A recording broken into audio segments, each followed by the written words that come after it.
रामटेक तालुक्यात आमदार तथा राज्यमंत्री आशिष जयस्वाल यांनी आपल्या वाढदिवसानिमित्त एक प्रेरणादायी सामाजिक उपक्रम राबवला आहे।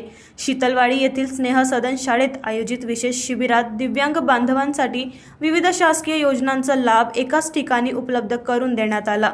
या शिबिरात दिव्यांग सहाय्यता पोर्टल, अर्जुन पोर्टल, UDID नोंदणी आणि संजय गांधी निराधार योजनेसाठी KYC प्रक्रिया करण्यात आली। यामुळे लाभार्थ्यांना मोठा दिलासा मिळाला असून सर्व सेवा एकाच छताखाली मिळाल्याने नागरिकांनी समाधान व्यक्त केले। यावेळी दिव्यांग विद्यार्थ्यांना श्रवण यंत्र, शैक्षणिक किट आणि इतर आवश्यक साहित्यांचे सुमारे 8 लाख रुपयांचे वाटप करण्यात आले। तसेच दिव्यरंग सांस्कृतिक समूहाला 21,000चा धनादेश देण्यात आला।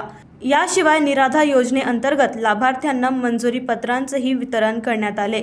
दिव्यांग विद्यार्थ्यांच्या विकासासाठी शाळेत संगणक कक्ष आणि डिजिटल बोर्डासह 10 लाख रुपये तसेच साऊंड प्रूफ थेरपी कक्षासाठी सुमारे 8,51,00,000 रुपयांचा निधी मंजूर करण्यात आला। विशेष म्हणजे 4 दिव्यांग शाळांसाठी सौर ऊर्जा प्रकल्पासाठी 24 लाखाहून अधिक निधी मंजूर करण्यात आला आहे।